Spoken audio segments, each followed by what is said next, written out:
Hello everyone. അപ്പോൾ ഇന്ന് നമ്മൾ ഒരു പുതിയ സെഷൻ സ്റ്റാർട്ട് ചെയ്യാണ് കേട്ടോ. And the session name is Letter of the Day.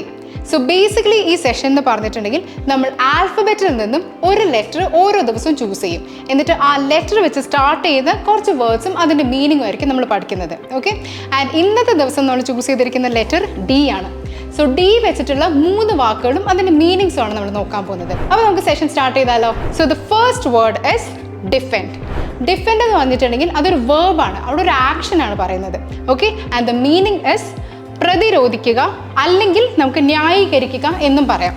Okay, പ്രതിരോധിക്കുക, ന്യായീകരിക്കുക അല്ലെങ്കിൽ സംരക്ഷണം എന്നുള്ള അർത്ഥമാണ് ഡിഫെൻഡ് എന്നുള്ള വാക്കിന് വരുന്നത്. എന്തെങ്കിലും ഒരു കാര്യത്തിൽ നിന്ന് നമ്മളെ പ്രതിരോധിക്കുക എന്നുള്ള അർത്ഥം വരും. ഇപ്പം നമ്മൾ കുറേ കാലം മുമ്പ് കൊറോണയിൽ നിന്ന് നമ്മളെ പ്രതിരോധിക്കുക എന്ന് പറയാറില്ലേ, അതുപോലെ.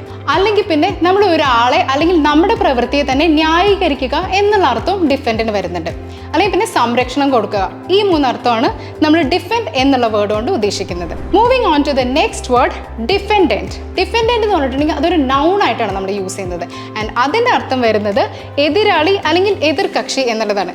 വക്കീലന്മാരൊക്കെ സ്ഥിരമായിട്ട് യൂസ് ചെയ്യുന്ന ഒരു വേർഡാണ് ഡിഫെൻഡൻറ്റ് എന്ന് പറയുന്നത്.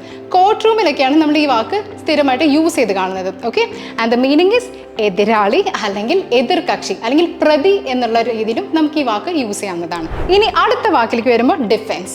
ഡിഫെൻസ് എന്നുള്ളത് നമ്മൾ സ്ഥിരമായിട്ട് കേട്ടും യൂസ് ചെയ്തും വരുന്നൊരു വാക്ക് തന്നെയാണ്.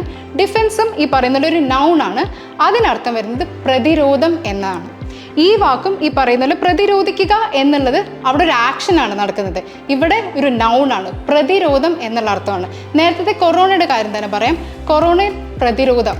ഓക്കെ, കൊറോണയിൽ നിന്ന് നമ്മൾ പ്രതിരോധം നേടാൻ ശ്രമിക്കണം എന്നുള്ള രീതിയിൽ ഡിഫെൻഡ്, ഡിഫെൻഡൻറ്റ് ആൻഡ് ഡിഫെൻസ് എന്നീ 3 വാക്കുകളുടെ അർത്ഥം നമുക്ക് കൃത്യമായിട്ട് മനസ്സിലായി എന്ന് പ്രതീക്ഷിക്കുന്നു. അപ്പോൾ അടുത്ത ദിവസം അടുത്തൊരു ലെറ്ററായിട്ട് കാണാം. Till then stay tuned.